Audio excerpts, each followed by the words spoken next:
friends. I'd like to exchange an egg. Do you know what I'd do if I want to exchange one egg? Look, I hate you both. Never talk to me again. Down, doobie doo, down, down. Comma.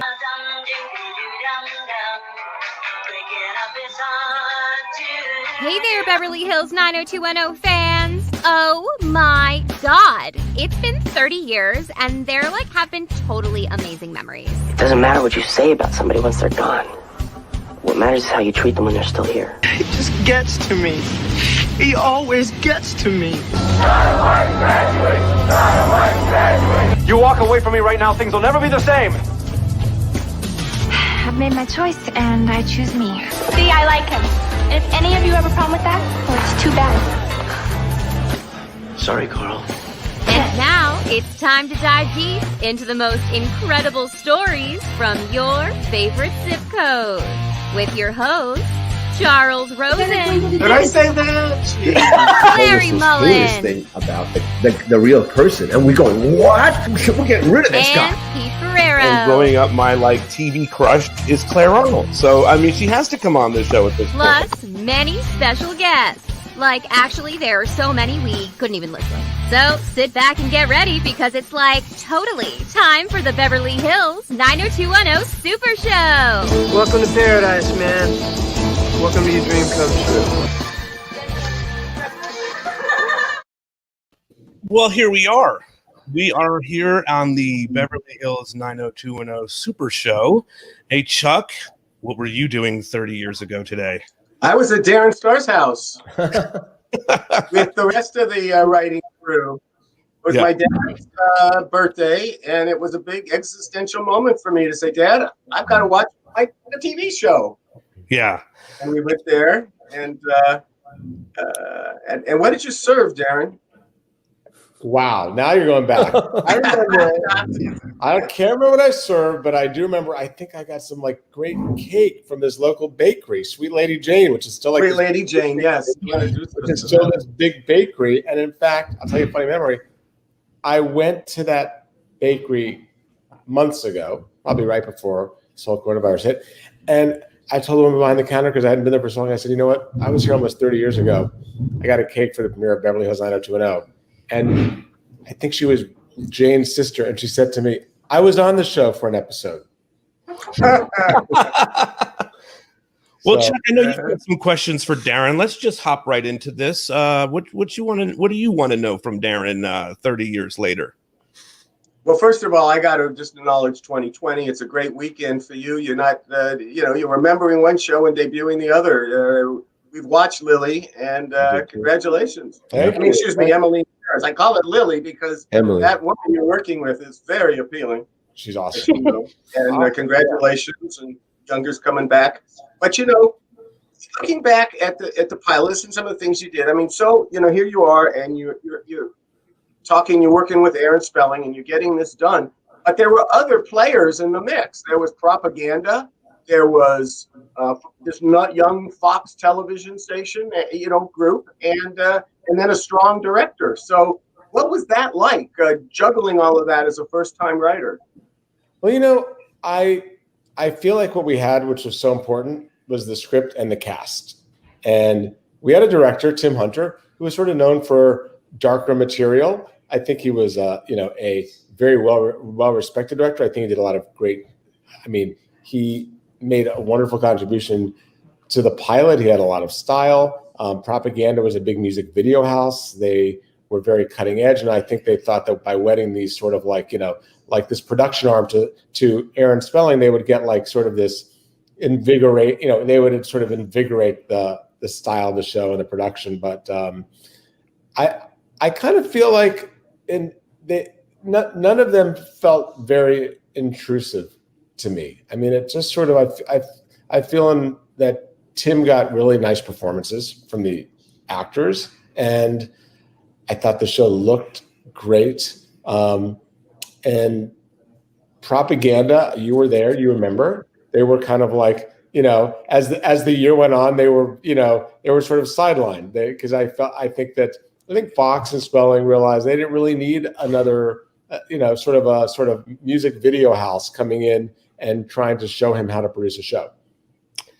That's right, because they also absolutely. I do. I remember we once in our travails trying to get the show on. We were actually running the show out of their editorial in the back of Twin Peaks. So they were and they were also doing Twin Peaks. Yes, I remember. Yeah, so we go really far back. But in talking about the pilot, right, Pete? I mean, that's what we're really doing. I don't, wasn't there, so I'm always, and I'm so happy you're here to talk about it. And you really should talk about it with people who were there, right? So how about some of these people? What's that? Jason Priestley. Oh my God. Oh, Darren. Hey, Darren. Great to see you. You look awesome. How about brother? You're looking very well. How about this person? Jennie. Oh my.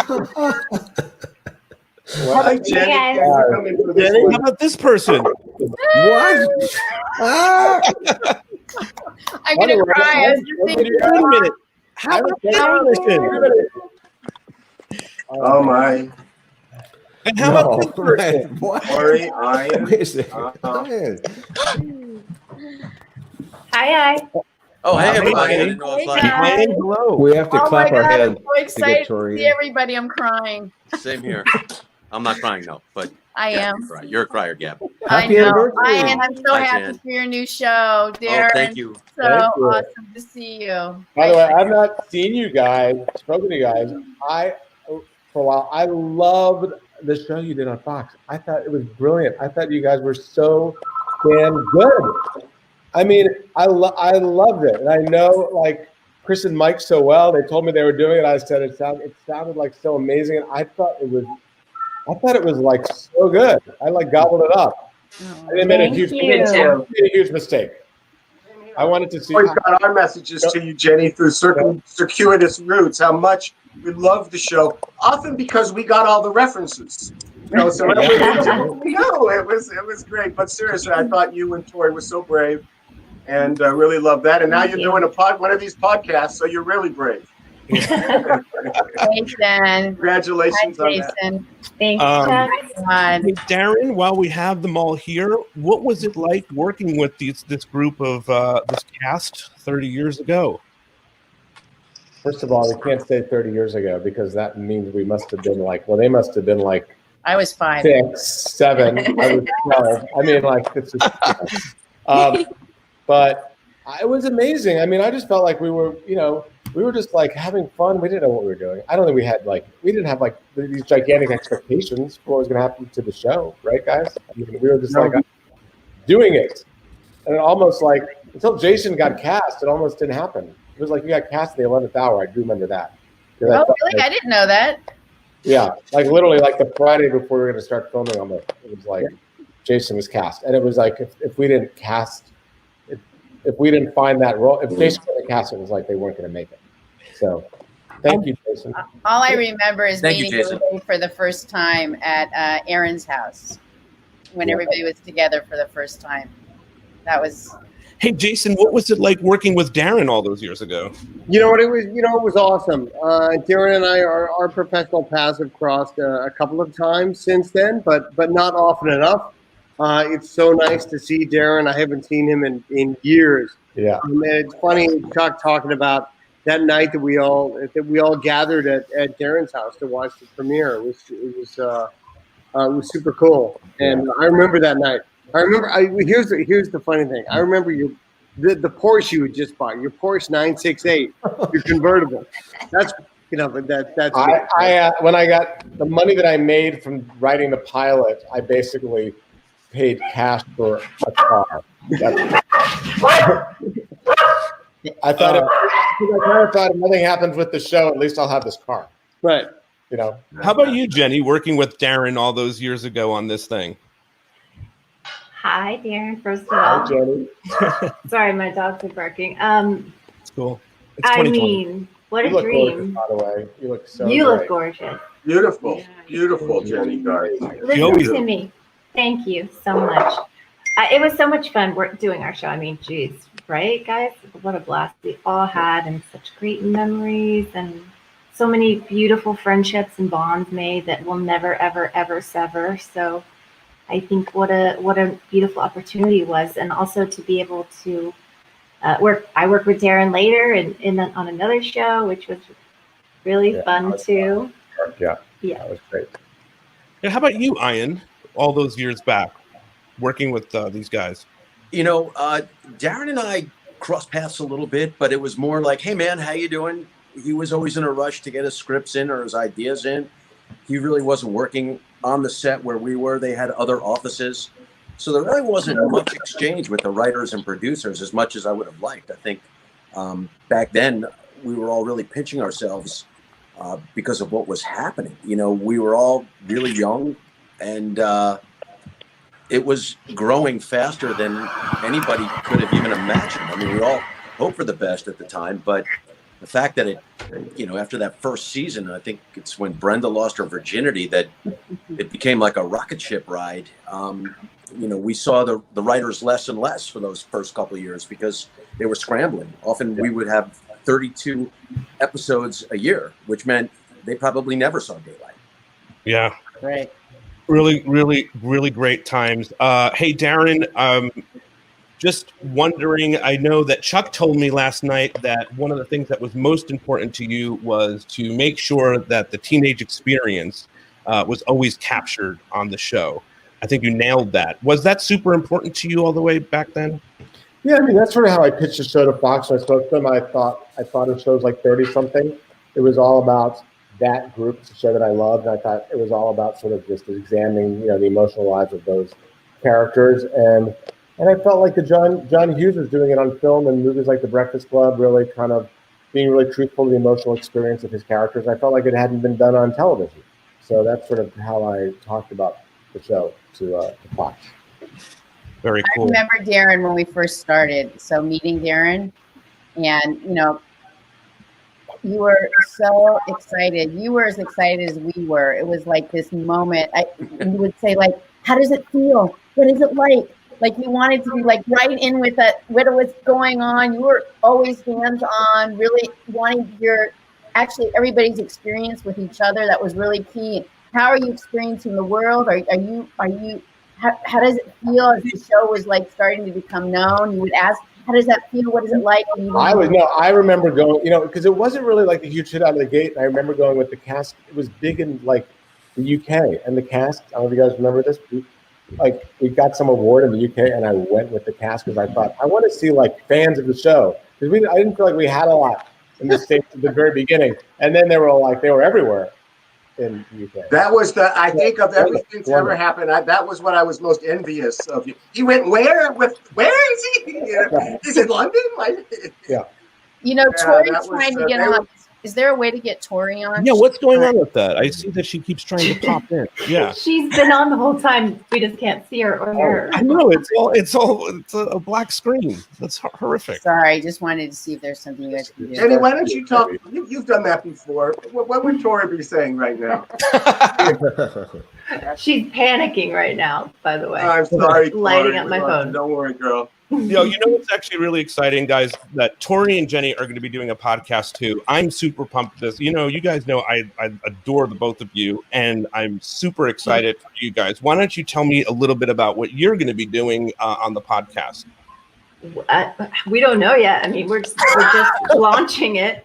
It's going to be a rewatch podcast Very cool. for iHeartRadio, and we are so excited to get started. I think we start recording next week, and we debut the 9th of November. It's very, very good. Yeah. Okay, Biden will be president by then. Excellent. So it's going to be so much fun. We're going to relive all the episode by episode. We're going to go through the show, and I'm hoping to remember something from every episode. That's my goal, is to just remember anything, really. and on the other side of that, Tori remembers every single detail. We're a perfect match because, she remembers everything. I remember nothing. So hopefully we will make it interesting and fun for people to listen to. Good luck. Hey, we're gonna say goodbye to Darren for now. Thank you for hopping in with us. Guys. I have some Take care, Darren. Great. Thank you for the show. So good to see you. Love you guys. Love you. All right. So good. in Paris. I'm curious for you guys. Was there a moment during the series when you guys were like, oh my God, this is going to be a thing. This show is actually, we're going to make it. This is going to be a thing. Was there a particular moment like that for any of you? Ian, maybe? You know, I came to the set driving a Acura Integra that had my name on the license plate, but it was spelled E-Y-E-A-N. And I remember that. I can't get people to fucking remember my name properly. I had to put it on a damn license plate. So I would start to get followed. Like, oh my God, I'd get finger pointing. Like, what the hell's going on here? It became, they associated me, and that was validating what it was. And, you know, that was all in the first year where it started to smolder. But then I think it was at, you know, when Shannon lost her virginity, that spring dance episode. And then Brenda. When Brenda. Jenna was much younger. That was a very important distinction. Yeah, well, and then, you know, the summer episodes we did right after that, it was like a pile driver. It really lit the fuse. Yeah. How about you, Jason? Me? Yeah, like when did you know? When did you know it was something? It was the summer episodes that the reality of it really started to sink in for me. Because before that, I was looking for another job. Well, I'm always looking for my next job, but I was blissfully unaware of what was happening out there. I mean, this was 30 years ago, right? It was before the internet. It was before all of those. Right. Things, right. So I was just focusing on the work that we were doing and trying to, you know, working with Chuck and trying to like make the scripts as good as they could be. And like, we were like in total work mode, and we weren't focusing on what was happening outside of our little bubble on the set at all. But it wasn't until when those summer episodes hit and we actually saw the numbers spike on our show that I think we all understood that maybe something. How about you, Jenny? Was there a moment for you? No, not that I remember, but like Jason said, yeah, during the summer episodes, the beach club episodes, shit got crazy. Like, I couldn't go to the store. It just all of a sudden it hit like a ton of bricks that our lives were changed forever. Yeah. We knew that because we didn't get a hiatus. We were so okay. You got picked up for next year, and guess what? You have 2 weeks off. Yeah, right. Actors did get longer. We got 8 weeks, which was the absolute minimum they could give us, right? We got 2 weeks off, so we had a newborn. No, hold on, but happy to get it. Happy to take an 8 week time no question. Back to work. For you, Gabrielle, was there a moment? Well, first of all, definitely for the summer episodes were the breakthrough.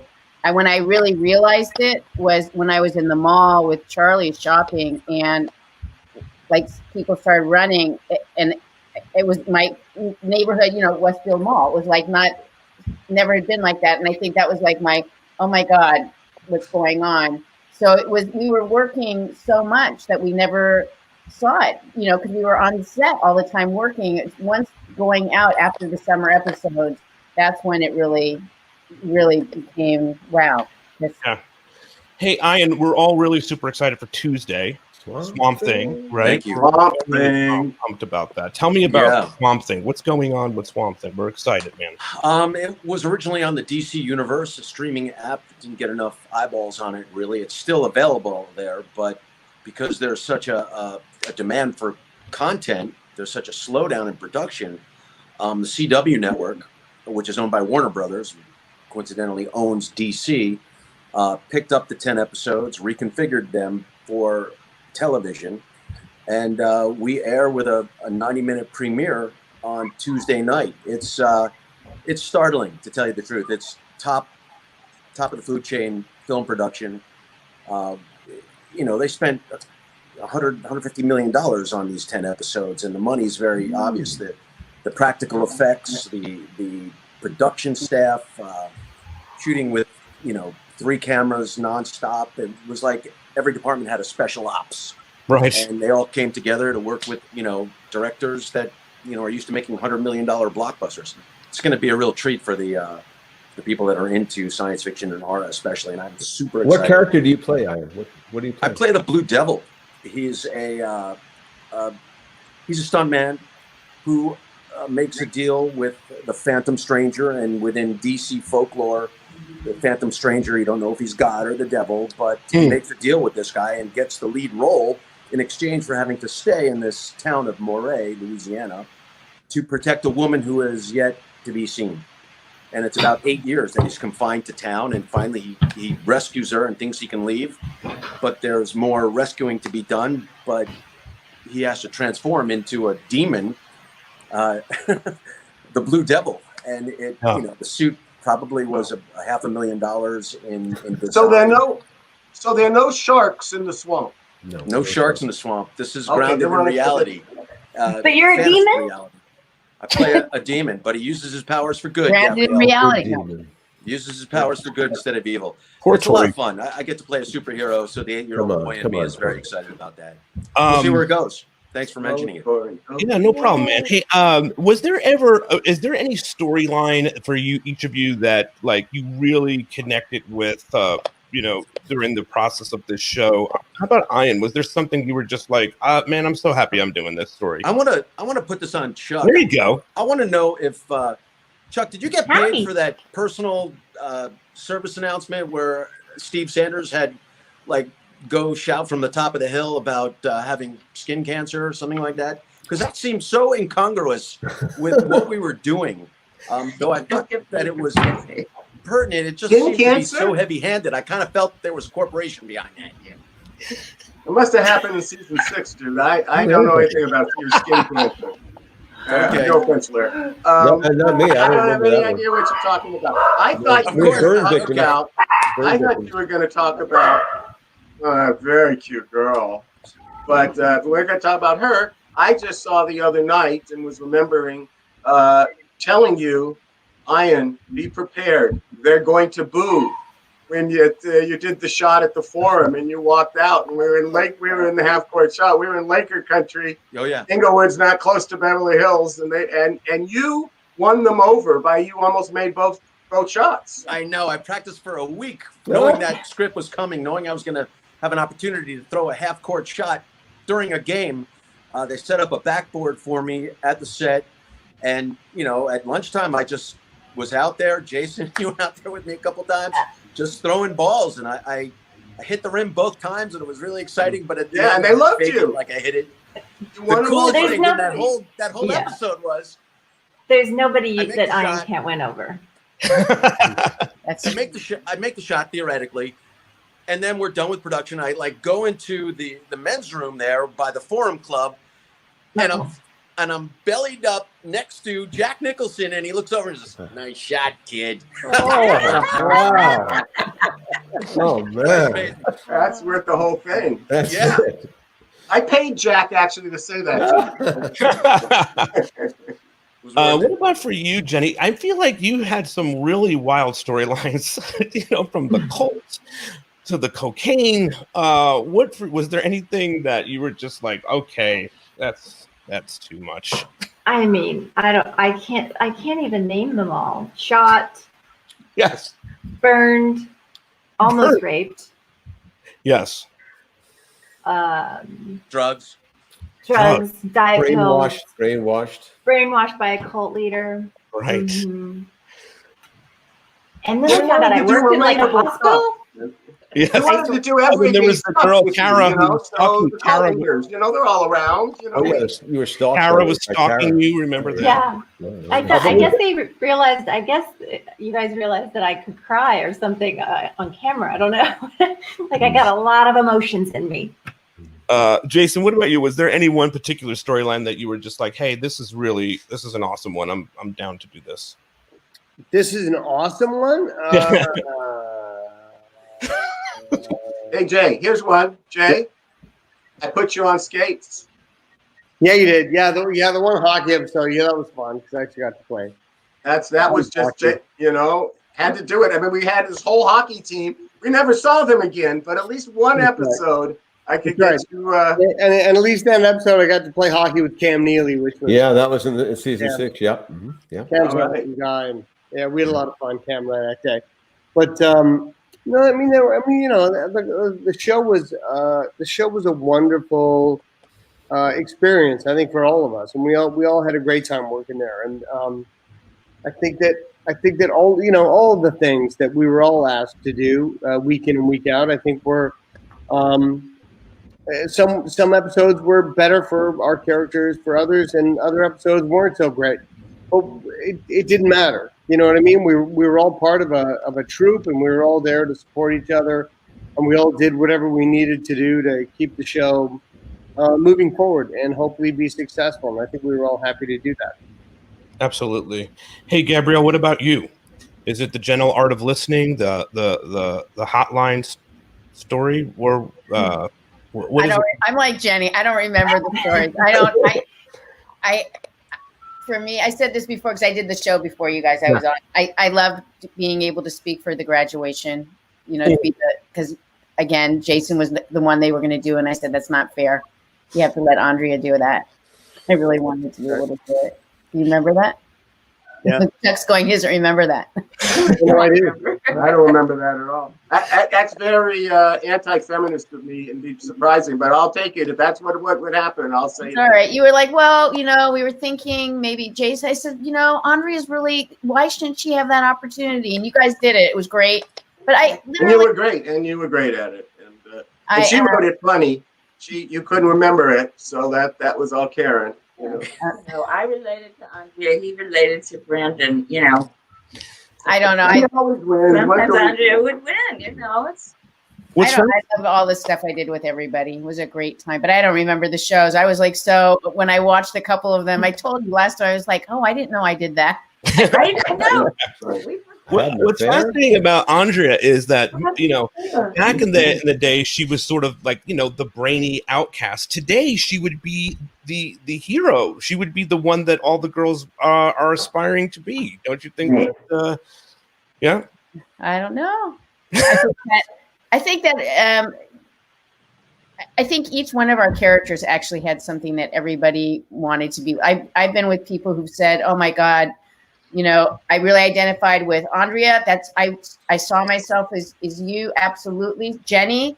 Absolutely. Like I want to meet Jenny. She's exactly how I see myself. From Tori, Jason, all of us, I think, have people who really identify with our characters. But I think I'm proud. I told you, I'm very proud of Andrea as a character. I think she was a really super fabulous character for young women to aspire to, and men. And I think that it's a great legacy for me. All right, Jenny, I'm gonna ask you now. Fans are gonna want to know: Kelly Dillon or Brenda Dillon? Where do you land on this controversy? The whole show on the triangle. I'm curious where you land. What couple belong? Right in the middle. Yes. Which couple do you think is the couple that belongs together? Is it the Kelly? There's a lot of Kelly and Dylan fans, and there's a lot of Brenda and Dylan fans. Well, and then also Brandon and Kelly. Don't forget the right. End of it, circular around the other way. Yeah, I mean, choose yourself. Yeah, just choose me, and then you're fucked. Choose you, and then you're done. We kicked it down the road a I think maybe Kelly and Brandon belong together. There you go. I think it was Andrea. I'm there. Well, hey guys, there's somebody else that wants to join us here. How about there he is. Hey, there. Oh my God. Happy anniversary. Come on, Tori. You can do it. And nope. Oh, and Carol. Oh my God. And Carol, everybody's and I couldn't get on. Wow. Hey, Tori, how are you? All okay in the internet land there? Nope. Nope. Perfect. Just like perfect. Everybody's. Hey, Jason, for you, we have James and Carol here. How important were was James and Carol, Jim and Cindy, to the mix of this show? Can you hear me? Yes. We hear you. Very important. Very important. Jason, do you hear me? I'm sorry. How important was Jim and Cindy to the show? Who are you asking? Jason. You want me to answer? Jason, don't Jason. I was looking for me to answer that one. James and Carol, aka Jim and Cindy, were incredibly important through the first 4 seasons of the show. I mean, you know, they were the heads of the family, of the familial center of the show, and they were a huge part of the show. Yeah. You know, like my daughter now, who is a fresh teenager, likes to watch the show. Likes to watch the show with me, and so I've been revisiting the show through her eyes, and I'd kind of forgotten, you know, because as the years went on, Jim and Cindy, you know, we all grew up and became adults, and you know, as when you become adults, your parents become a lesser influence in your life. So that's what happened on the show. But as I've been watching the early seasons of the show with my daughter, I all of a sudden remembered what a huge part of the show Jim and Cindy were. Yeah. And how unbelievably important they were as actors, and how they grounded the material that we were doing. I mean, Jim, Carol, you guys were you know, you guys were like the you know, as much as Brandon was supposed to be the, you know, the rock in the middle of all the craziness, you guys were the rock that secured the rock within all the craziness, right? They were the real adults in the room. Yeah, you guys really were, and you know, and as we've all witnessed these last 4 years, one thing you need is adults in the room. I'm still looking. Oh, whatever you need. Hey, Tori, how's it going? I try. She's on mute right now. She's got to be on mute. I think that's Tori's headshot. Her headshot. Okay. It's the real Tori. She's just so still. What? Yes. No. What? I've never heard of this quiet. I'm really enjoying it. So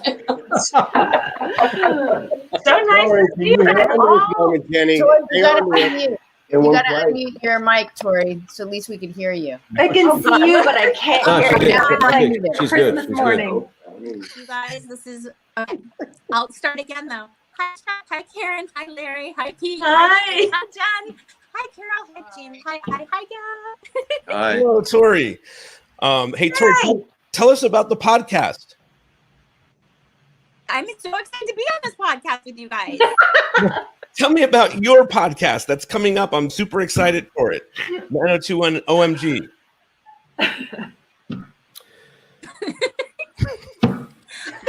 Well, you know. What do you think?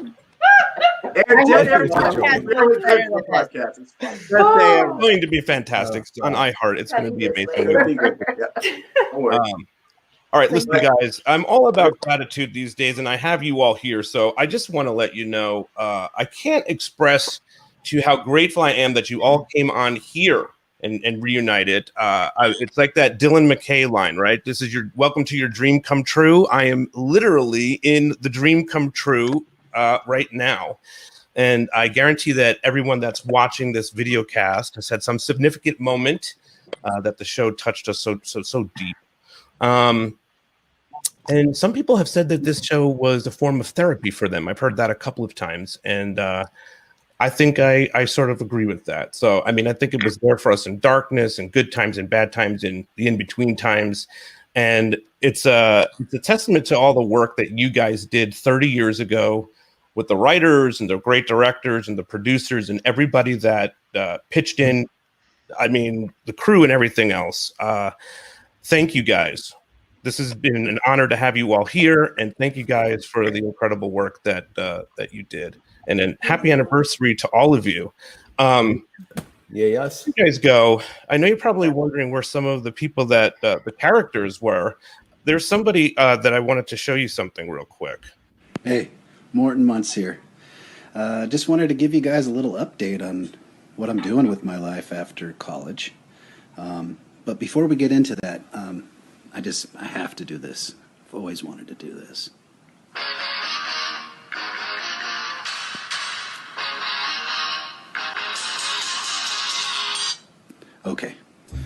Okay, so after college, I took it upon myself to purchase a failing brewing company. I mean, after many drunken nights in the keg house, why wouldn't I? So I'm now a CEO and mad brewer of Keg Stand Suds, and it's doing really well. We're in 61 markets across the world. I've won a couple of awards for my IPA called The Madman. It's a little bitter, but oh, so sweet. It's so good. It's so good. I literally have 100 bottles of beer on the wall inside my house. Literally. My wife isn't happy with it, but, it is what it is. On the weekends, I also help her out at her produce stand at the farmer's market. So I guess you could say I'm a part-time produce manager as well. So take care, y'all. And That's wild. That was Steve Sanders' buddy in the keg house. Yeah. Months. Absolutely. Where is he Ryan live? Brown. Whidbey Island. Have you tried his beer, Ryan? Where's Whidbey Island? It's I off have the no coast idea. of Seattle. I don't know what's Seattle. true or It's up what's towards false Vancouver. with everything you said, but it was great to see Ryan. It's all where Muntz is. It's all where Muntz is. That's That's where Muntz is. Yeah. That's where he is, Larry? He's on Whidbey Island? Yeah, you know where. It's out toward Vancouver. Yeah, it's beautiful. Gorgeous. Oh, it's great. It's a nice life, making beer, and then on the weekend working with his wife in the farmer's market. All right. There you go. All right, we're going to say goodbye to all you guys. Hey, Gabrielle, thank you. James and Carol, you're going to stick around here, and we're going to say goodbye. But come back to the show frequently, and visit Jennie and Tori's as well. There's a lot to talk about, and believe it, we want to know everything. The fans want to know all things. I can't stand it. I just want to say, I love you all. Love you all too. Miss you. Hey, Jay. Canada, Jennie, I can't wait to get together. James, I'll see you next week. Bye, See Carol. you Monday, yeah. All right. Bye, everyone. Bye. Bye. Bye. Bye. Okay. Here we go. Now we're in phase 2. Chuck, That's so bad for Tori. We couldn't get Tori going here. Well, maybe she'll Couldn't get back. get Tori. Pete did some seamless improvisations there. I know. We were trying. Melanie was trying to reach her manager. Trying to make it work here. The thing is, what's also happening is people are ahead of schedule and they're coming into the room, which is causing people to not be in the room. So there's a lot of kicking from studios, and I don't mean to be doing that rudely, but it's just how it goes. But we're ready to move on and talk about James and Carol and that one thing that I love so much. Yes? What'd you say? Well, no. Hi, Tori. Hey, Tori, I don't know if you could hear me, but I just want to let you know that every episode of this podcast that we've done, every single director, writer, actor, producer comes in, they say how amazing you are in this show, whether it is from doing comedy or the drama stuff. There's such a growth in your character and the work that you did. So thank you so much for what you did. I don't know if anyone told you this, but when I was in high school, I used to tell people when they said, who is the celebrity you want to be best friends with? I used to always say Tori Spelling. So I just think the world of you, and Molly, you just Molly feel bad Campbell. for me because I'm having such trouble with Molly Campbell called you the Lucille Ball. Yeah, that's right. Molly Campbell said Oh, you're a little bit like Molly, Lucille Ball. I love Molly. She's a genius. Yeah. Do you want to talk a little bit? Can you guys hear me? We can hear you. It's very You're a interruptive. little choppy visually. I don't know what to do. You're like an anime thing from Japan. Yes, a little bit. Oh, those are pretty though. Very pretty. Yeah. Those are great glasses. Yes. Yeah, it's like stop action animation. Wait, is this better? Power Rangers. It's a little bit better. No. Oh man. Okay. You guys, I'm so supremely sorry. I was so excited to be a part of this today, and I'm so sorry. I'm moving. You're It's good. great seeing your face. Don't judge my background, but I'm trying. Is it better now? No, it is better. It is better, actually. Getting better. A little bit. It's a 3-hour show, supposedly. So by the time it's over, Tori, you'll have it down. I got faith in you. Yeah. That's very in line with my character. By 10th season, had it down. I'm good. Yes. We're definitely having a Donna Martin moment. Well, so anyway, listen, I just want to let you know we're all really super excited for your podcast. Thank you for trying to stop by here today. I do think the world of you, and I know.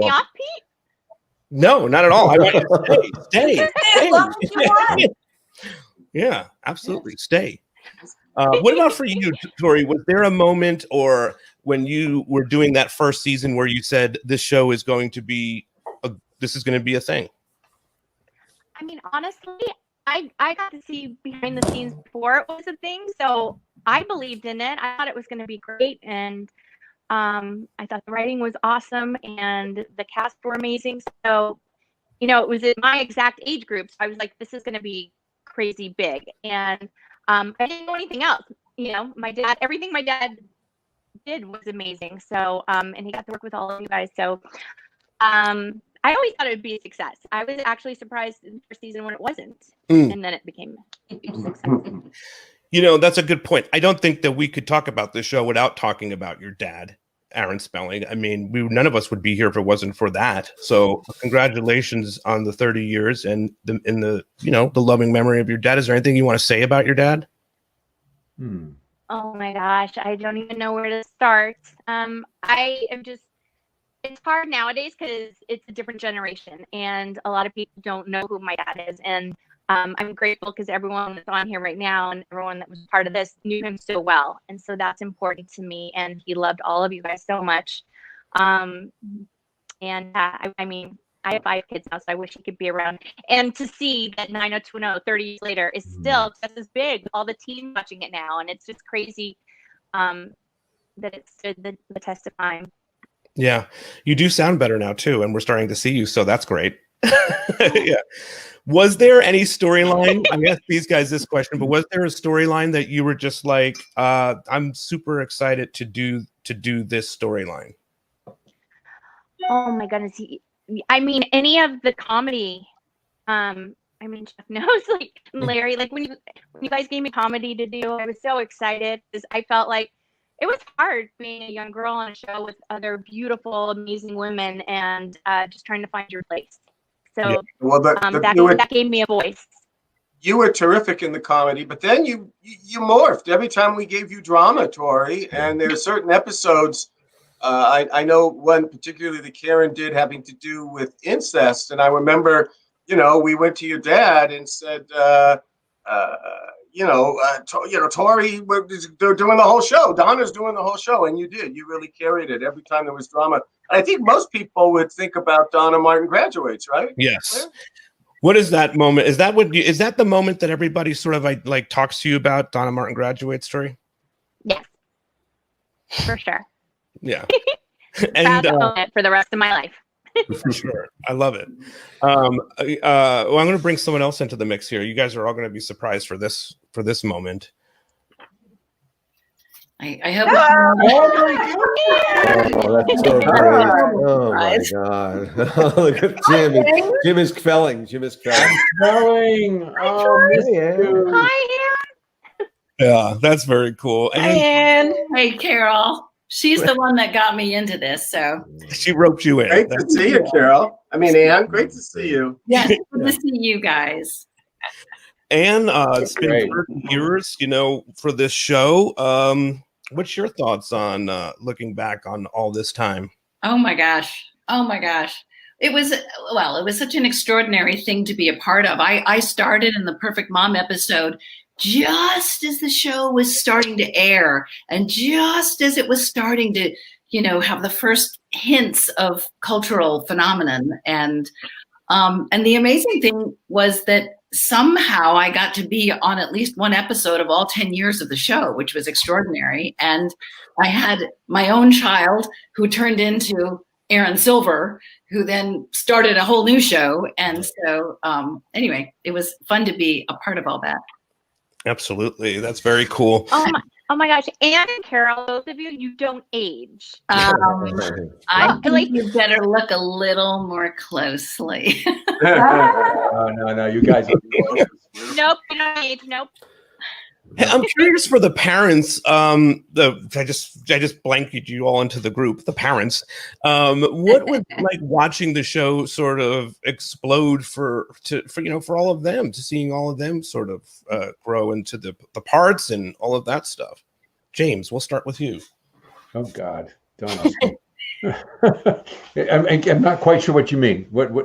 Well, at one moment in the show, was uncertain about what was going to happen, and then another moment in the show, it became a big success for all the kids. They were getting chased everywhere. What was that experience like for you to see that happening to everybody? It was powerful. It was powerful, and I think I felt fatherly concern for everybody, oddly enough. Because I know the pressures that everybody was underneath, and but everybody handled it incredibly well. And we like Jason said, we were kind of this kooky family. It was like this. I don't know. For me, I've never done a show before or after like doing this show. I've never had this sort of sense of the fact that, I know this sounds crazy, but the fact that the dressing rooms were all close together. And it wasn't like we were off away from each other. You showed up at the set and we were all just sort of mixed together. And everybody's going into everybody else's dressing room, and it was so much fun. I'm just remembering how much, excuse the expression, goddamn fun it was to do it. So it was amazing that the outside world started to become so, sort of impacted on everybody. But I don't know. We had a very strong group. Tori, what was that like for you? I don't know if you could still hear us. One day it just kind of launched into superstardom. What was that experience like for you? It was definitely worse for the guys. Like, I just remember for Luke and Jason, it was insanity. I do remember being at a mall and being on an escalator and hearing Donna, and I was like, oh, that's so funny. That's my character's name. And then looking at me. Oh no, it's me. And I remember that moment. I can see it right now in my head. I'll never forget that because everything changed after that moment. Yeah, that's amazing stuff. And what about you watching the success of the kids? Well, I worked very closely with Jennie, and I kind of, watched her most closely, but surely everybody have to figure out a strategy of how to deal with that kind of attention and that kind of fame. And really, it affected all of us. To a much smaller extent, but because of my connection with the show, like I'd be in Toys R Us with my kids and, people would be surrounding me wanting my autograph. And I didn't mind that piece so much, but I didn't really want my kids exposed to it. So it was a funny thing. I remember having conversations. I remember one morning, and this is well into the show, but Jennie had gotten into a fender bender on the way to the show, and she came into the makeup trailer and she was like, I can't even have a normal car accident. Whoever it was that, they had a fender bender, she's apparently said something like, I hate your show, bitch. And so yes, and so she was traumatized first from, it's whatever, 8:00 in the morning, and somebody was like giving her an opinion about the show, which So I think it took its toll on folks, and I think everybody came out the other side. That was kind of my impression of it. Sandra says, "I love you, Tori Spelling." So, hi, Sandra. I love you too. Yes, that's very nice. Tori, I'm going to ask you: is there a specific episode that you just absolutely love whenever you see it, besides the Donna Martin Graduates episode? You're going to have to know all this stuff soon, by the way. I know. Well, everybody loves her in when she got to talk about teaching the kids to swim if you have a swimming pool. That besides Donna Martin Graduates, it's that. You're gonna Yeah. Everybody's talking about it. Your dad loved that. And they're like, I tell my kids and they're young and they're like, I don't get it. I'm like, that's okay. You don't have to get it yet. That was my big speech. I was so scared of messing that up. That was like my big moment. It was in front of everybody. And I was like, oh my gosh, it's so many lines. I just get it right. I still can't watch that one back. It makes me embarrassed because I'm just like, it's too much on me. Like, go to someone else. No. We did great. Is that a childproof thing behind you, by the way? Hey, Anne, we had an opportunity to talk to someone this week, and they wanted to say hi, but they couldn't be here. So I'm going to play this for you. Oh, and then they put you with Anne. What was she like for you? Happens. There you go. Wait. Oh, and then they put you with Anne. What was she like for you? The best. The best. Anne and I developed, and her husband, Jeff, developed a very, very close relationship. She was incredible to work with, as were most of the people on that set. And we'll talk a little more about this, I imagine, but Anne was just the best. And we stayed friends for a very long time. I haven't spoken to her for a while. The last I had spoken to her, she was, I believe, I want to say a minister, maybe in Virginia or someplace like that. But she just one of the most wonderful human beings ever. She was a wonderful actress, but just an even better person. She was great. I loved working with her. Wow, that's pretty. Ditto. I'm curious for you, Anne. What was it like working with Matthew? Oh, it was lovely. It was so. I mean, it was so fun because it was the second season, and I was like, oh my gosh, I'm back! This is so exciting, and and they were developing a pretty hilarious storyline of the two of us getting together and how hard it was for Jennie. And pretty soon after the first episode, pretty soon after the first episode, I discovered I was pregnant.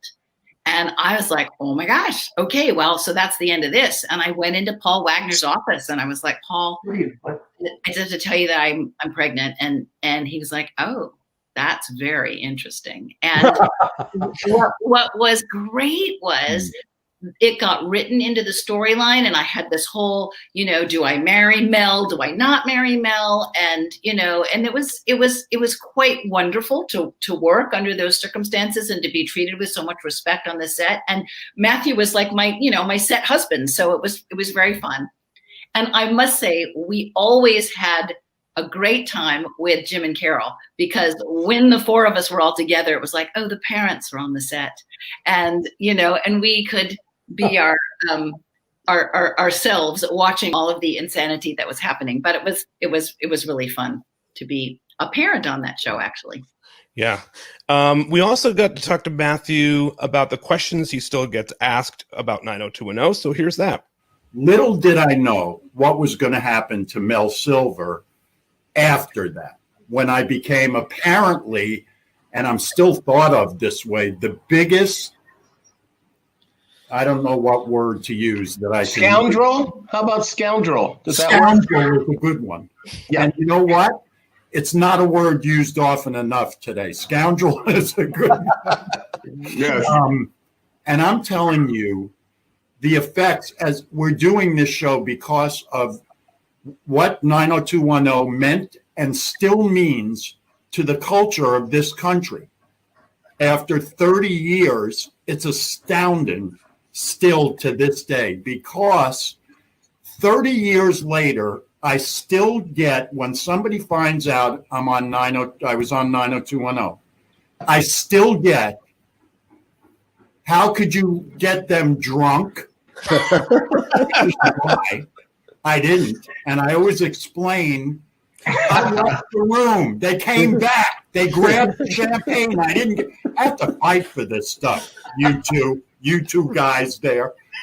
Or I get that, or I get, you cheated.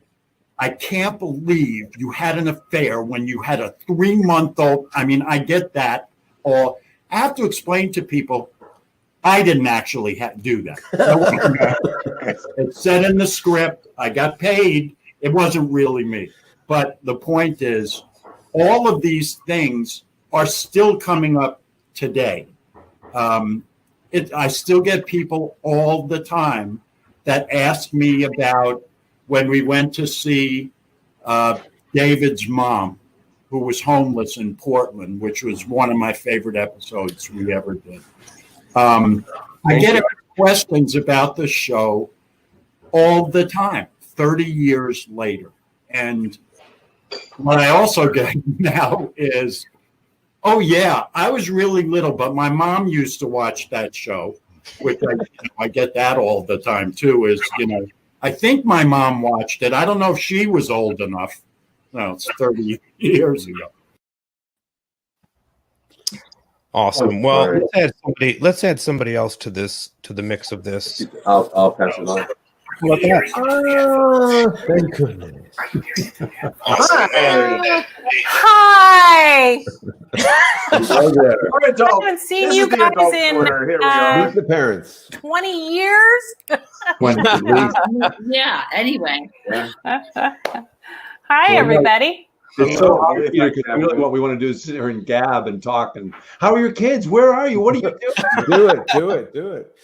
Exactly. Catherine, what is it like for you on this 30th anniversary? I can't believe it's been 30 years. Oh, come on, please. Yeah. Wow, that went like a shot. But it's amazing, how iconic the show was. And when you're on an iconic show, you're part of it forever. Yeah. And that's pretty fantastic. I mean, how many of us out there, us actors, get to do this and be part of something that was so amazing? Yeah, absolutely. Chuck, you have a couple clips here, right, that you wanted me to pop on from scenes of these ladies. Okay, now all three, everybody here, but you start save James and Carol for the last one. Okay, so we'll show this one. Year after year, more people are getting sick. More people are dying. Children are dying. I submit condoms aren't the answer. Remember that? That was it was the introduction, and it was. I always being a very pink liberal. I love writing conservatives, and that's what I do. And then Karen wrote. So I wrote that part for you, Catherine, and a lot with her adding the wink, wink, nod, nod, and then she did all, of course, Donna talking about the pool. And thank you for that, Charles. Yeah. Well, I thought it was a good show, and it was my first show. So it was the first time I got to be with everybody and start to get to know everybody. Well, you were modeled after a doctor's wife I grew up in Beverly Hills. We're very good friends with my parents, and she was wonderful. She was my Aunt Betty, but she was really a pretty conservative lady, and liked to share her opinions, and was involved with the political mishegas of Beverly Hills. Yes, and then there's this other clip of Anne. Oh, Fran, I gotta go. My mom just walked in. Okay, bye. Hello. What do you want to talk to me about? Kelly, I want you to promise me that you will never, ever have unprotected sex, not even once. What are you talking about? What does it matter? I'm pregnant.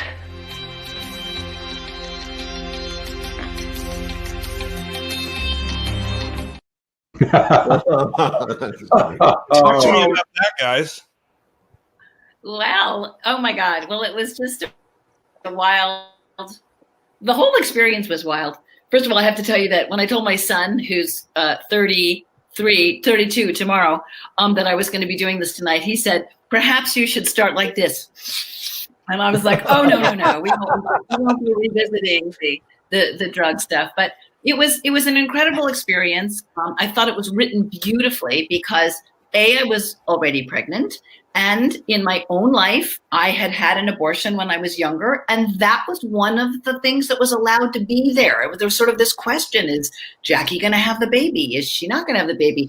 And the decision to have the baby happened not necessarily with Mel, and then later they decided that they would get married, and then I had this wedding. We had this wedding when I was pregnant. I mean, there was just wonderful, wonderful stuff. And one of my favorite scenes ever, actually, was I think Jennie and I were lying on a bed together, and I was sort of talking my way through it and sort of deciding that I really did want the baby, and that Jennie was such a big part of that, and even the scene right before I was getting married, having been married several times before, I had some, the character had some anxieties about getting married, and anyway, and that it was so important that Kelly liked Mel, and that was such an important piece of it. And then we could sort of walk down the aisle together. It was, I mean, there was just beautiful, beautiful stuff to act. And I thought there was a lot of humanity that was allowed to be present. So thank you. Absolutely. Catherine, is there a particular episode from the series that you really identified with, or like were excited to do, maybe? Well, the episode where Felice had an affair was really tough for me, because not that I've had an affair in my marriage, but that I had a marriage that ended. So to see my daughter have to go through this situation was very emotional for me, having gone through a divorce and having had my son have to go through that. So I was very, very emotional going into the scene. And Bethany Rooney, bless her heart, she had me do it several times before the cameras rolled, because she didn't want me to be quite that emotional. And I think it was very good for the character. That Bethany's going to join us in the at the end of the next hour, and we will tell her that you said that. Yeah, she was great. She was really wonderful. Give her my love. I loved working with Bethany. Yeah, she was terrific. How about for you, Carol? We haven't heard much from you. I'm so sorry, because there's so much going on here. But what about for you? Are there episodes that really stick out to you, looking back on this 30 years later? Carol? Oh, did someone ask me a question? I can't hear anything. I'm really having a hard time with the internet. You're all jumping in and out, everything. It's talking on top of each other. Didn't do Chrome. Yeah. No, she didn't. Did you ask me? I just asked you if there was any episodes that were particular episodes that you really enjoyed doing. That I really remember? Yeah. Well, 17-Year Itch. I mean, was the storyline was I have an almost affair with an old boyfriend, and it happened. I was shooting that the week before I got married. So, I mean, in real life. Oh, really? It was really fun and a little, hectic and crazy. But I have to say that one of my favorite things about 90210 is I got to meet Ann Gillespie, and we became really good friends, and she's been a fellow traveler through many, both of us through many changes, right, Anne? Yeah. And so that's one of my enduring happinesses for having been we on the know show. that. That's why you're on here together. What this was kind of intuition. special. Very awesome. We got everybody together. I know you're waiting. There's some technical stuff, but yes. We got the James and Carol's. Yeah, I'm going to show that clip right now. Yeah. This one I really wanted to show, because what I love about it, just before it goes in, it's going to start funny, and then there's some drama, and that was what Mr. Spelling loved the most about the series, was how it could switch from one to the other, and you two embody that in one of my favorite moments in the entire series. Yes. All right, let's watch this.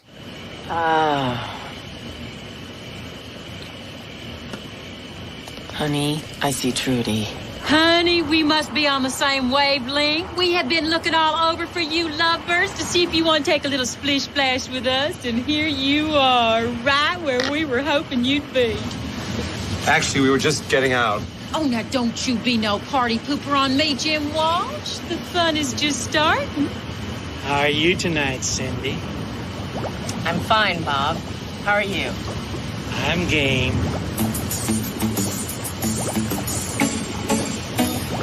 Speaking of games, we've got a tennis game tomorrow. Oh, come on now, Jimbo. I've been waiting all weekend to go around the goosey, ducky with you. Brandon was in a car accident tonight. Where's Brandon now? He's in jail, Daddy.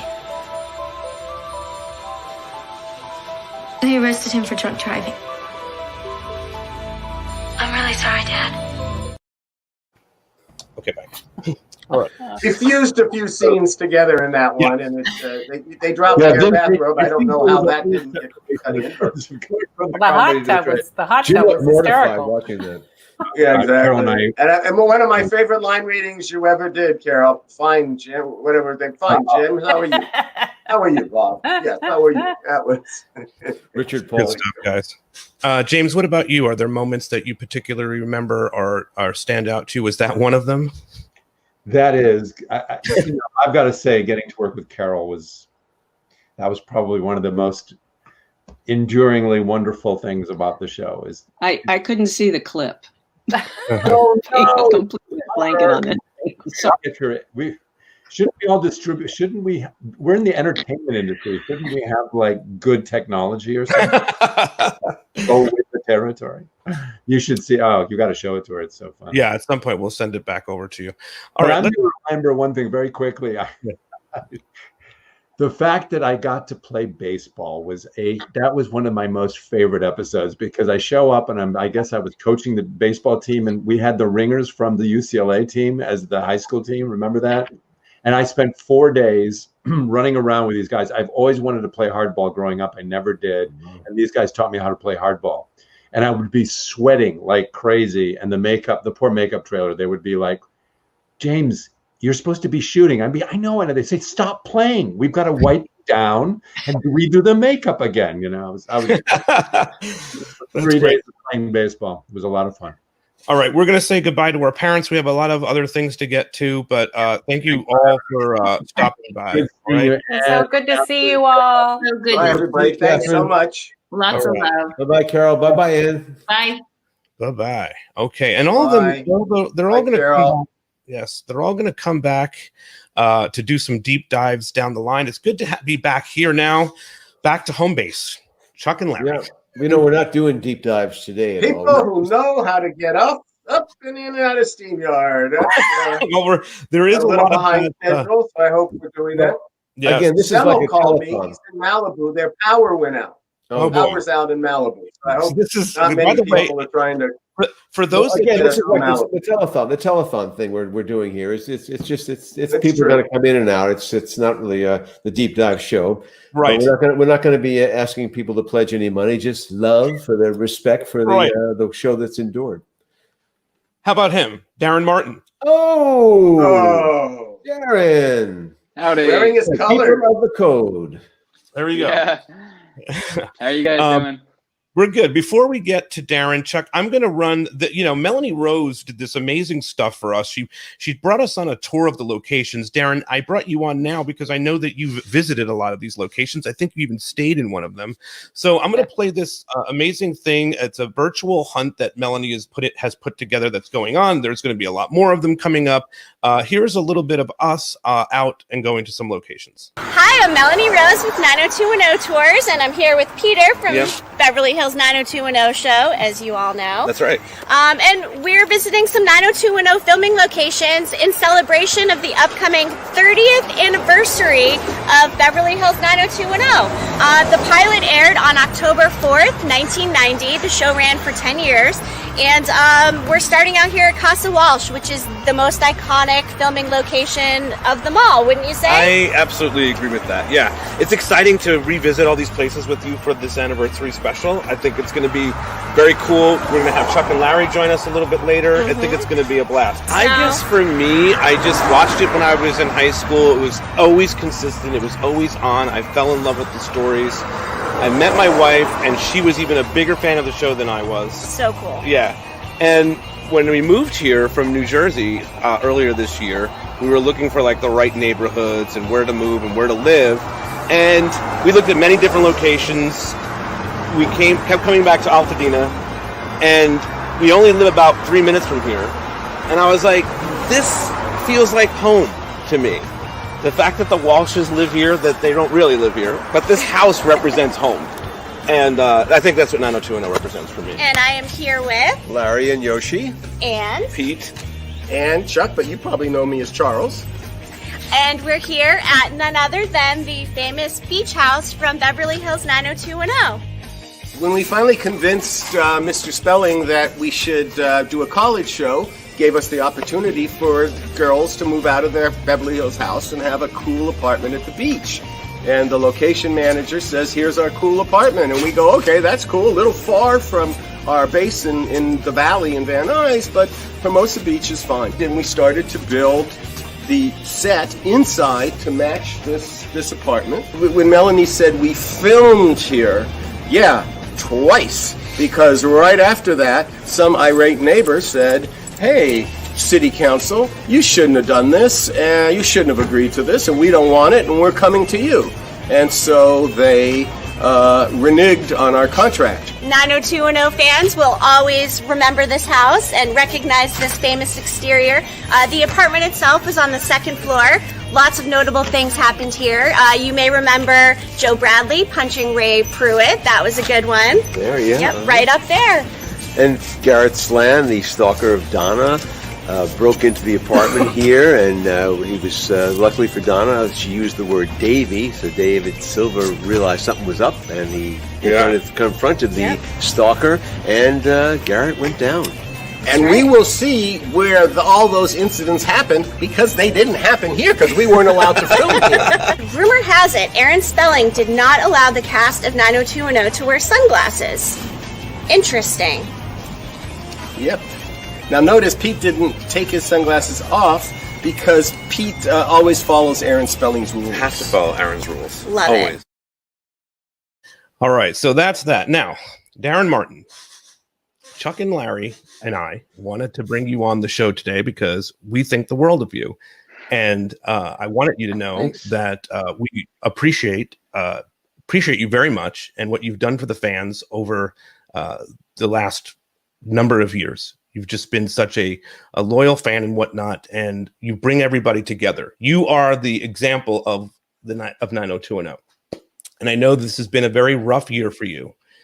You've gone through quite a bit. And I was talking to you on Facebook a couple of days ago, and I asked you, of all the guest stars, which guest star would you most like to meet? How about this one? Yeah. Darren. Jennifer Grant. Oh, that's so cool. Celeste. It is. Hi. Hi, Darren. Oh, wow, that's awesome. Hi there, Right? Jennifer. It's such a pleasure to meet you. Oh, I've always been a huge Celeste fan. I know you were only on for a couple of seasons, but you've always been one of my favorites. Thank you. I'm so glad Larry, that you all wrote me into being, really. This is so there awesome. for Darren. And Oh, thank you. This is so cool. that was My face first is like role so ever. red. Right? Yeah, it is It very is red. red. It is red. It is Yeah. red. You all see the red. Yeah, I'm a little red too. Wow. Yeah. Wow. Great. Hey Jennifer, I'm Yes. curious. You played Celeste all those years ago. What was that like for you? You know, it was great. It was truly my first job ever, acting, and I was nervous. I was nervous at the audition. I remember going in, and I'd just been to the dentist, and my lips were numb. and I thought I'm gonna stammer, I'm gonna stumble, but I guess it worked for me. Yeah, Maybe we it helped. took that into consideration. No, what? No, yeah. Well, it doesn't matter. She's great. Let's bring her in. And it's okay. Yeah. And you really, you had and I know you weren't a Beverly Hills character, and yet you did possess kind of a real nice equilibrium, real regal kind of quality, and everybody knew Steve just blew it with you. It was very clear. I agree. But then John Sears? Yes. Yeah, you went out with John Sears too. What was Can it you like working? believe? I What- know, but I got his number. I had Yeah. his number by the end. You should have seen through him early. What was it like working with Ian back then? Oh, he was such a sweetheart. He was my first on-screen kiss. Wow. Yeah. Yeah. Yeah, but a total gentleman and just helpful and kind and really all I could wish for. Yeah. That's really awesome. There were some fun days. You have to see all these great comments. They should have kept Celeste forever. That's to Chuck and Larry. Celeste should have become a regular. Chuck, that's on you.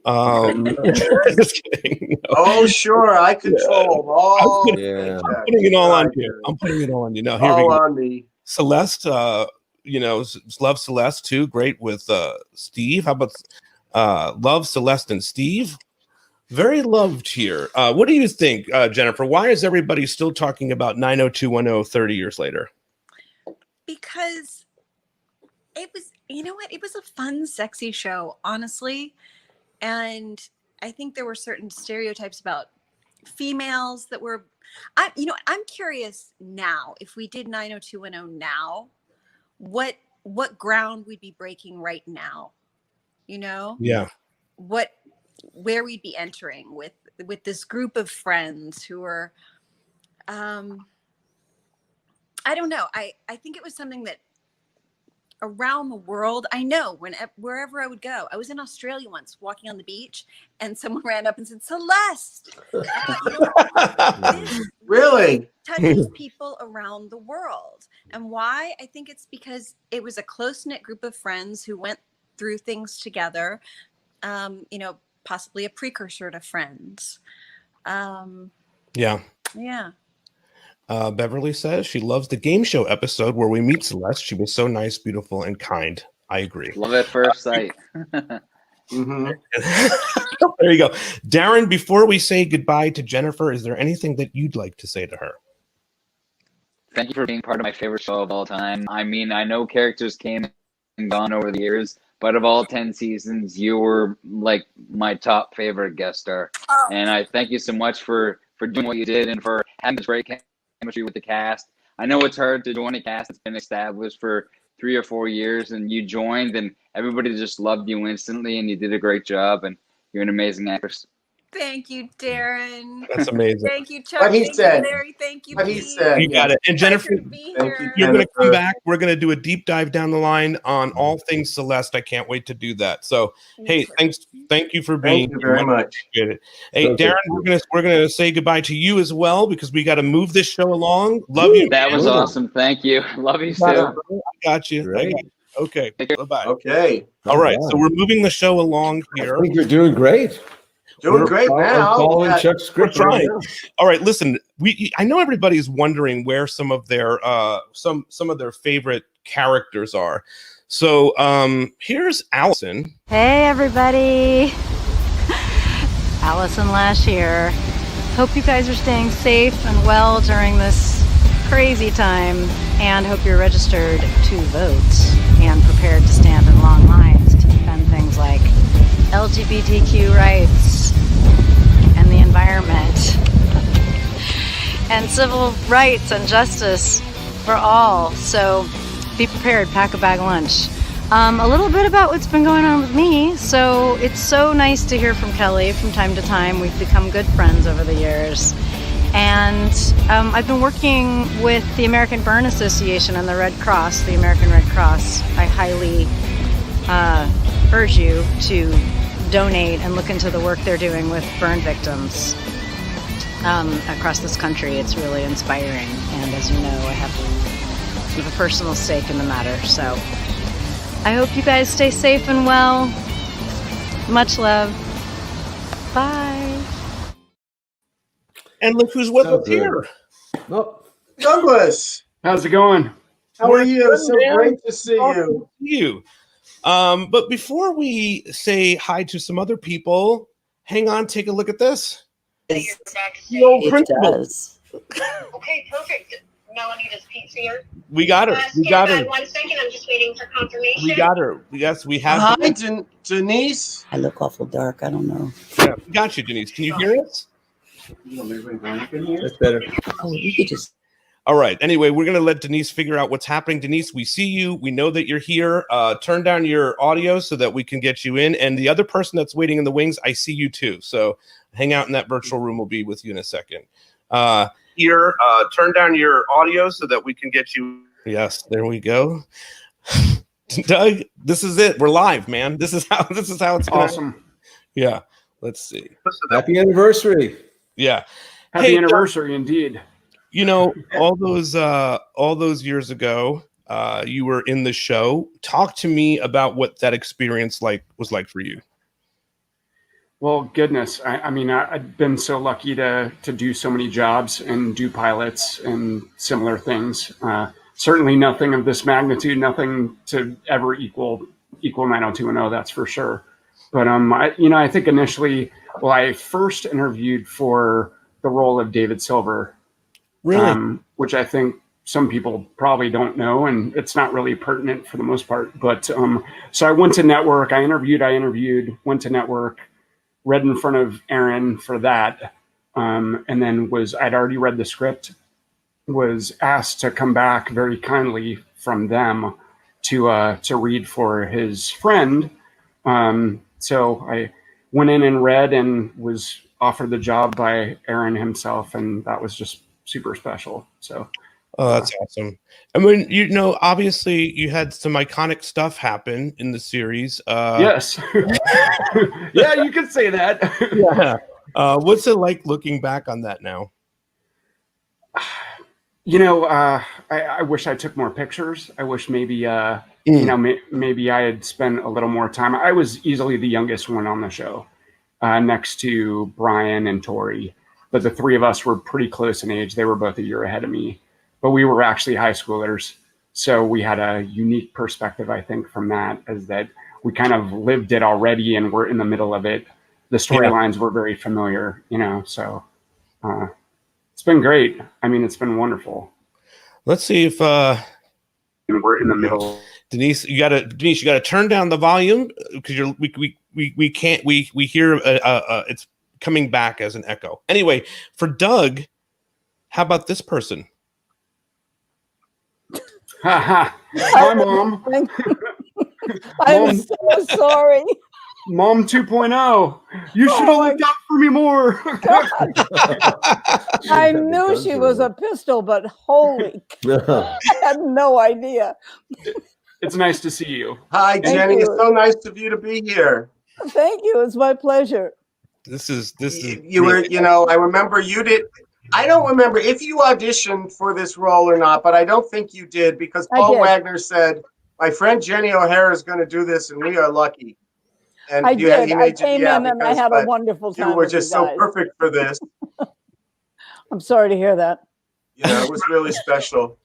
Hey, what was it like working with each other? Do we have a... What's that?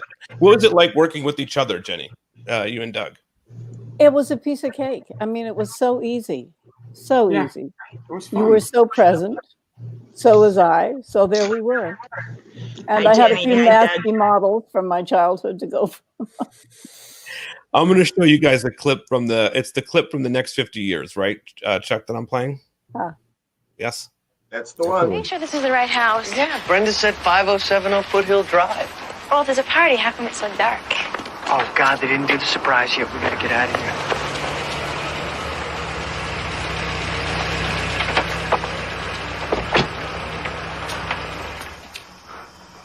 Hey, Brandon. What are you doing here? Well, Scott, we were just out walking Emily's dog. Right.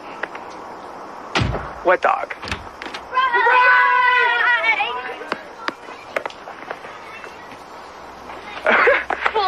Fooled you. Nah, as soon as I saw them, I knew. Scott, I totally forgot it was a surprise, man. I'm sorry. It's cool. Is Brenda here? Oh, yeah. Brenda and Steve and Kelly and Donna. They're all here? Inside? Far out. Happy birthday, sweetheart. Thanks for everything, Mom. Thanks. Happy birthday, Scott. Well, as long as you're here, you might as well join the gang. Thanks.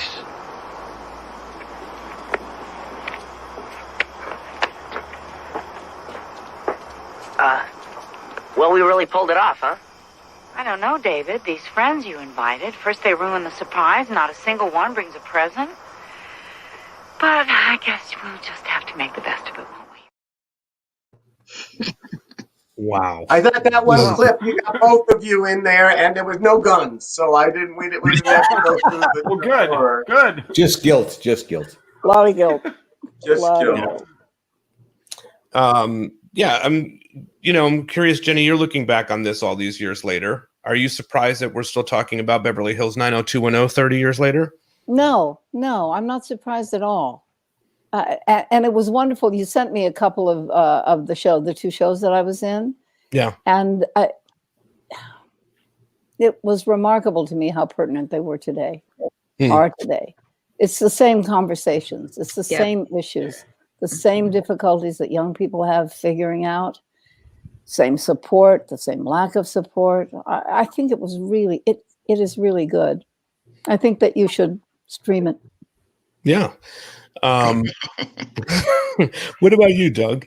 Do you feel that way too about the issues and all that stuff that Jennie was talking about? Well, yeah, I absolutely do. Especially, I becoming a parent and having 2 daughters go through high school and them kind of living it 24 or 26 years later, that, I absolutely, it's zero surprise that they're still talking about it. It's iconic. It's unequaled. All right, Chuck, do you have any questions for them here? Or are we good to move on from this section, Chuck? I think so. I'm sorry, I had my your TV dad in this episode, Greg Finley, try to come through here from Boise, Idaho, and he was a Beverly Hills guy, and he was friends with my sister, and I knew him from elementary school. I looked up to him. I'm sorry he couldn't join us, but you guys were great, and thank you so much. We're calling this a telethon. We bring them in, we bring them on, and you don't have to do a donation. Well, thank you so much. Thank you so much for including Thank you. me. I super enjoyed my time. Consider myself extremely blessed for getting to be a part of such an amazing cast. Well, and I want to let you know, Scott, I feel very blessed that both of you decided to come here and stop by on this show. It means a lot to me and to all the people that are following along. You have no idea what they're writing. It's just, here's Robin says, you guys were great. Thanks so much. So there's just Doug and Jennie, you're amazing. Love you. There's just so much love here for the both of you. Karen, did you want to say something? Yeah, I just wanted to say my hello to Jennie and Doug again. And I haven't seen Jennie in for 30 years, probably for 20 something.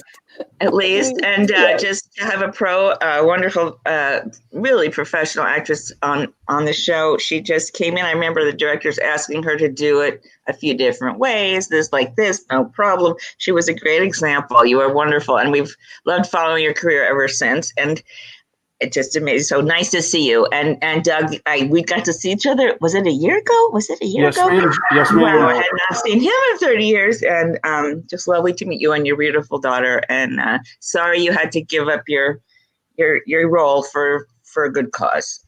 That's okay. It was worth it. Everything worked out like it was supposed to. So I consider myself Thank you again so much. Thank you very much, Doug. And Doug, tomorrow's your birthday. So have a happy birthday. Oh, happy birthday, darling. I wasn't going to mention that, but I appreciate that. How about a cowboy hat? Thank you, Darren Martin, for that. So, all right, guys. Check you later. All right. So Bye. we're gonna Great move to see you. Thank you, Jennie. Let's see if this happens here. All right. Now I'm there. Hello, Mrs. Teasley. Let's see. Real quick, Denise, I just want to ask you, looking back on the series, it's been 30 years. What is your thoughts on this anniversary? Real quick, Denise, I just want to ask you, looking back on the series, it's been 30 years.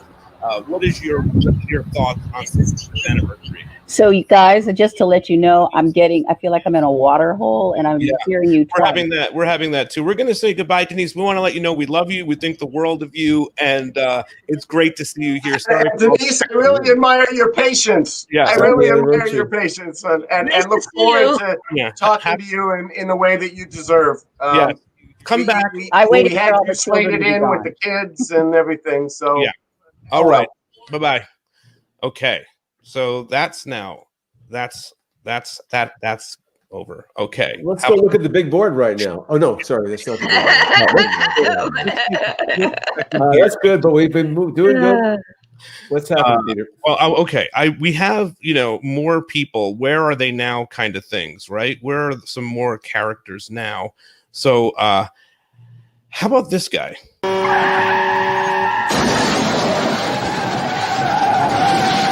Hey, 90210. It's Josh Richland here. back from the dead, but not really. And if Brandon had been a better journalist, he would have known that I did not die in that accident. No memorial should have been the tip-off. Turns out, I had a terrible spinal injury. I got airlifted to Springfield, Illinois, where at the Memorial Medical Center there, they've got one of the best spinal injury rehab centers in the country. Met a girl. I'm now the editor of the State Journal Register. It's a little paper. Not bad, not great, but not bad. And I'm the editor of the state government section of the State Journal Register in Springfield. Anyway, wishing everybody a very happy anniversary to 90210. I have great memories of being there and working with all those people, and saying hi to everybody and to all of you. Bye. Josh Richland. All right. All right, but wait a minute. This is an unexpected development. Mark. Hold up one second. An unexpected development has happened. What's going on, everybody? Hey, Brian's wrong again. There you go. Oh, we'll throw out the script. Hi, Brian. Now, Please throw out the script. Chuck hates rewrites. Chuck hates rewrites. I'm just a terrible reader. I figured out. So yes, please throw out the Mark. You guys worked together many times, yeah? What's up, Mark? Hey, Brian. How you doing? How are you, man? I'm talking about you this morning, as a matter of fact. Oh man, it's so good to have you here, man. It's good to see you, Brian. How's everything going with the chicken coop? I know that's a big thing that's going on in your life. The chicken coop is done. Nice. Yes, it is a big thing in my life. Thank you. Thank you for pointing that out, Pete. I appreciate it. Yes, sadly enough, I built a chicken coop. Right. The chicken coop is done. I posted a video of it. And now I'm moving on to a vegetable garden. Oh, that's boy. Yeah, I'm feeling pretty good about myself. You know, this quarantine has really changed things. Big self-sufficient. Yeah. Larry had my question to you. Do you have chickens in the chicken coop? I do. I have 6 chickens. Yeah, I have a rooster and 5 hens. Did you name the chickens? My kids did. Oh, okay. Well, that's gotta be trouble. I named them chicken strips for when they exactly. It's always a problem when you name them. But until then, their eggs are delicious. Jess S says David Silver turned farmer. So they're those eggs. I bet those eggs are great. Yeah, Brian, this is 30 years. I know you missed the bunch earlier on, but I can't believe it's been 30. Oh, so is everybody done? The other no. Oh yeah, they were here about an hour ago. It's okay, Brian. You know, bastards. But I'll tell you something. I want you to know something. There's a clip that's not being used, but was real. We had a wonderful conversation with Spelling and then Fox executive Danielle Gelbert, and she was at that point Daniel Clayman, and we asked her what was her memory of the pilot, and she talked about you. And about, you know, how young you were, and yet you were professional. You'd already done Knots Landing, but you were just a young, and you were the young boy when they did the pilot, at least. I was a young boy, yeah. I was 16, I think, when we shot the pilot, and then I was 17 when we started doing the series. And you look 12 in the pilot. At least by the time we did the series, you look 15. Thanks, Chuck. Well, you know. Just call them like I see them. You know? I'm glad you weren't the police, because you would have pulled me over constantly. I'm curious. I had to grow a mustache so that I wouldn't get pulled over. Really? I was that age. 30 years, Brian. What's your thoughts on this show being around this line? Did you think we'd be talking about this all these years later? No. I can't believe it's been 30 years. You can tell by the look of disgust on my face that that 30 years, it's like, what? How is that possible? 30 years. That's crazy. Mark, did you think we'd be here 30 years later talking about this show?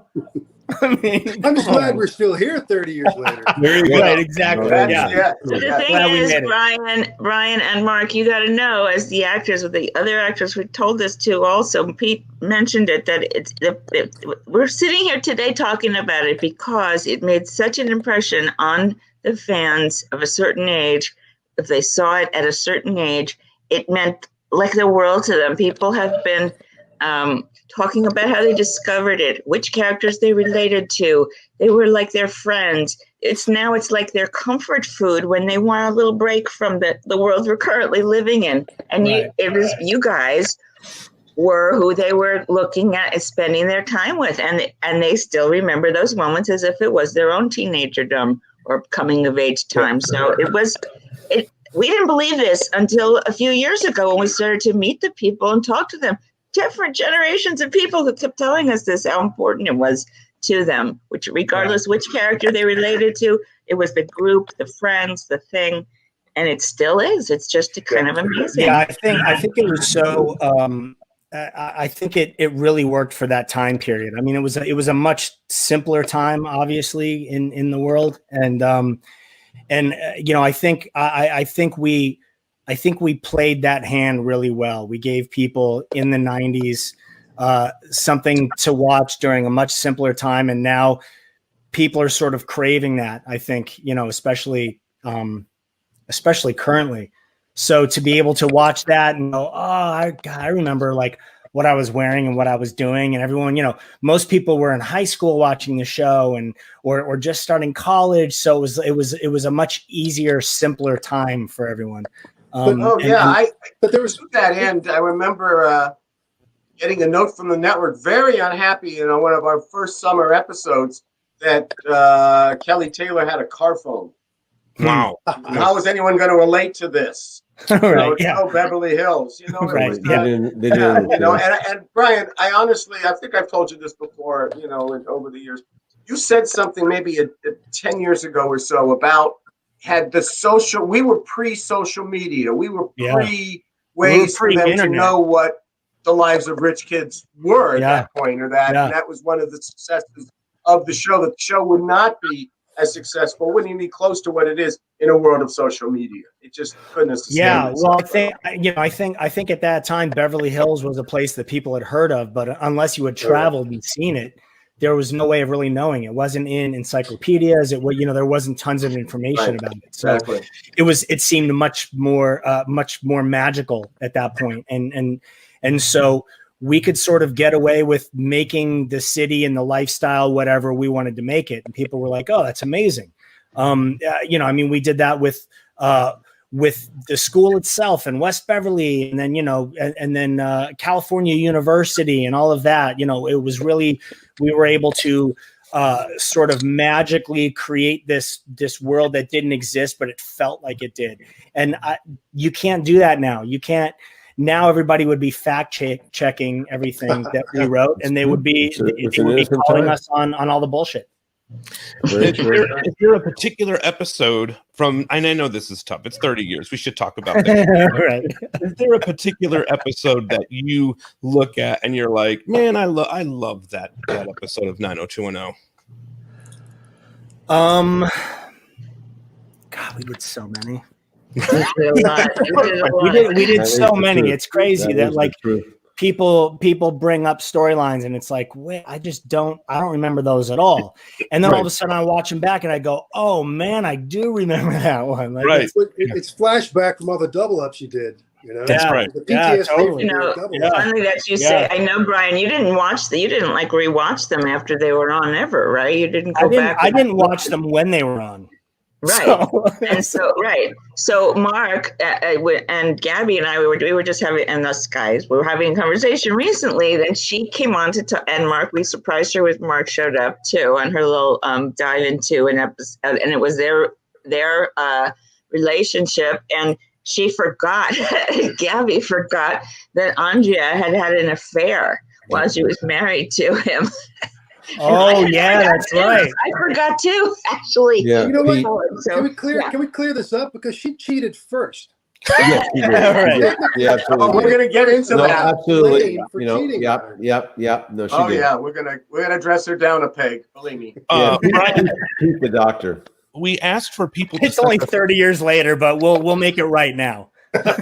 Right. We asked for people to send us where they are now. And I thought this is appropriate. Now that you're here, we're just kind of lost the script, whatever. But we got one of where somebody is now. I want to show this to you. How'd you do it? Up all night? Oops. How'd you do it? Up all night every night? Well, with the help of my little friend, Mr. Stay Awake. Hey everybody, my name is Howard, and I graduated class of '95 at California University. What up, Cali U? I miss everybody there. So a lot of people always ask, like, well, whatever happened to Howard? Like the guy that ran the radio station, you know, like whatever happened to him? He was pretty cool. So I just wanted to set the record straight, given this opportunity. After graduation, the first thing I had to do was take care of my problem. So I had a little problem with crystal meth. Some of you might know that. Problem is I couldn't get enough of it. But anyway, there was an AA over in Pacific Palisades near where I live, and I enrolled myself into it. And my first day there, I met my beautiful future wife, now current wife, Mona. Hi, y'all. Mona introduced me to her next door neighbor who happened to work for MTV. This guy Jeff says, Howard, what can you offer MTV? Right now in reality programming, we're at a standstill. Everything we do right now is mainstream. 16 and pregnant, mainstream. Like, what can you offer us that's edgier? And I just immediately thought out of nowhere, 10 and pregnant. Hi, y'all. Gave me the gig right on the spot. From there I developed Tap That Ass with Coolio. From there I developed Housewife Brawl 1, Housewife Brawl 2, and Housewife Brawl 3 Bar Hoppers. All three of those debuted at #1. And from that point forward, he gave me a promotion. I'm vice president of reality television right now at MTV.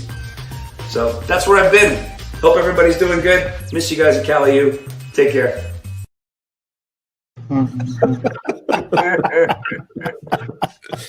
God bless Howard. So glad he got clean. Cleaned him up. Yeah, Oh, I love he's these. still drinking orange juice, but yeah, no more I know, drugs. you know, he was a bad influence, but you know, you took it too far. You took it too far. Oh man, that's really good stuff. That's hilarious.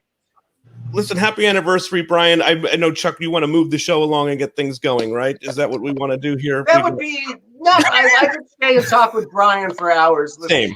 I love the guy, but you know, But I do tend to waste time. I know you got to keep this moving. Yeah, No, I you got my understand. chicken there. thank you, I love Brian, you very much. guys. I thank you to all the fans that watch the show, that currently watch the show. Vote, Yes. please register, and take care of yourselves. Be kind to people. Absolutely. Thank you, everyone. Take care of yourself. Thank you, Brian. Thank you, Brian. Before you leave, Brian, just, listen, we all love Shannon here so much. So if you speak to her, please give us our love and support in the battle that she's going through. I can't say it enough. I just love Shannon Doherty, and I know everybody here has been talking about her on the comments. So please give her our love and support. I will for sure. And Luke, wherever you are, miss you for sure. You Thank were a you. huge part of the show. Thank you. You'll be in the end of the show. We'll be talking about Luke. Perfect. Yeah, Great. thank you for coming by, man. All right. Thanks, guys. Okay, Brian. Yes. Okay, now we've got Mark back here. And Okay, let's. I love that guy. Can I tell you? He and I had the biggest age gap, probably of the kid characters on the 5th season. But he never once didn't say hi or give you a hug or connect with you on set. And I love that guy. That's amazing. A good He was actor. a pro. He was a pro at a young kid. As a young Oh, he age. sure was. Yeah. Chuck, go ahead. All right. Well, you know, me, Mark, you know, we've talked about this and about the scene and basically that Karen wrote. So Yes. Peter throws it to me. I'm going to talk to Karen about. Well, ask Karen to talk about what it was like. Hey, Karen, can I personally thank you for writing that episode? Oh, It was goodness. it was my favorite episode to actually work on as an actor because it gave me something, a conflict, and it gave me, as an actor, just as professional, it gave me something that I hadn't really had up to that point, was that dynamic in the script. And it was such a great script. So thank you. Personally. Thanks. Always. You want me to show the clip? Nice to be. Well, just to set it up for a second, is this is from Injustice for All, with a season 4. Season 5. Season 5, sorry. And Jesse was married to Andrea, and they have a baby, and he's in law school, and Steve is getting in trouble in court because of his involvement in the fire, which was a pretty long storyline. All right, cool. So here's the clip of that. But I'd condition in the first place, I never would have agreed to waive my rights. Never. Oh, I don't know. Maybe Mr. Ted Stone would have made it worth your while. And give up on the one thing that was most important to me? No way. Steve, buddy, let me tell you about my day, okay? I'll just give you the backstory. A single father tries to get by on factory workers' pay. One night he trusts the wrong babysitter, and his kids get picked up by the cops for their own protection. Well, when a social worker looks into it, she decides there's no adequate, stable childcare, so the judge throws them into a foster home for 3 months. It's 3 months. It's not like it's 2 years. Well, this family it might as well be forever because the father doesn't ever think he's going to see his kids again. Just explain to him they're in a foster. I can't explain nothing to him now, man. He'd be gone. He'd be out of here. He went to that foster home, put his kids in his car, and drove them back to Mexico. This system is so screwed up. Wait a minute. Wait a minute. The system works great for some people, man. I don't hear Griffin or Ted Stone complaining. You really, really think you got ripped off, don't you? Yeah, I do. Well, maybe you did. But I'll just bet you, I bet you, if you weren't a rich white boy, you'd be sitting in jail right about now. So don't you ever tell me what a screwed up system we have. Do you hear me? Cheers.